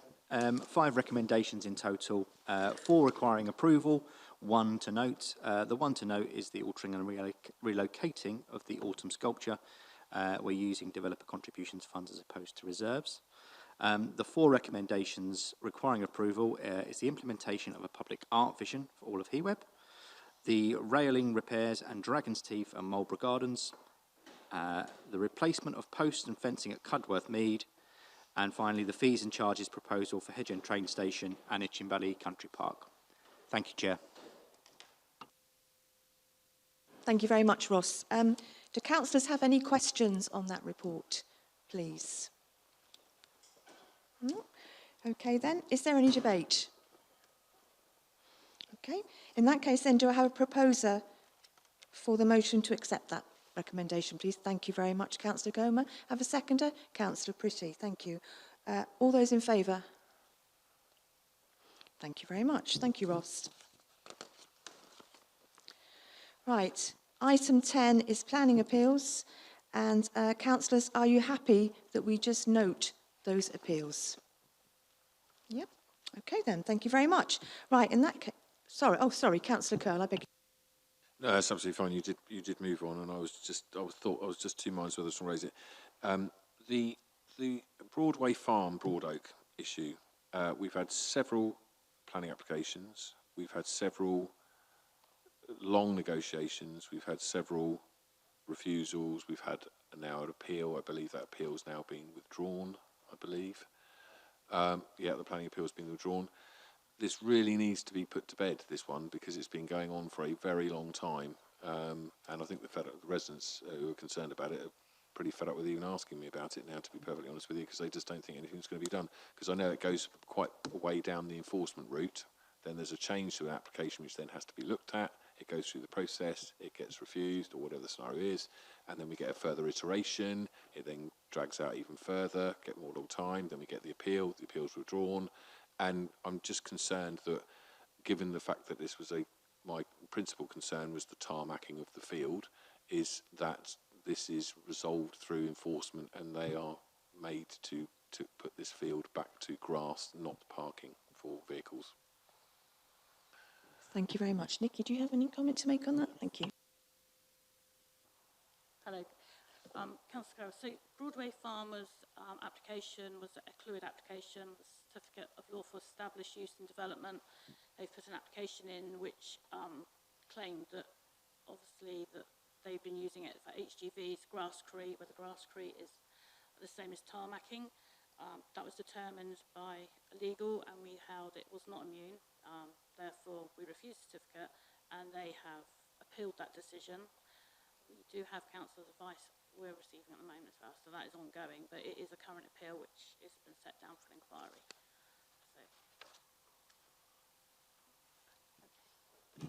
Okay. Thank you very much. Right then, in that case then, if there are no other comments, that concludes our meeting this evening. And I'd just like to take this... Oh, sorry. Meeting. This isn't working, sorry, I don't think. Well, it is now. Dave Kinlock contacted me during the meeting. He's been dealing with a cardiac arrest, who asked me to pass his apologies on. So just before you close the meeting, so you can actually take his apologies. Thank you. Okay, thank you very much for that, Councillor Craig. Right, okay, so now this does finally conclude our meeting. And I'd just like to take this opportunity to thank you all for coming. And our next meeting will be held here on Monday, the 29th of January at 7 o'clock. So thank you very much and a very good evening.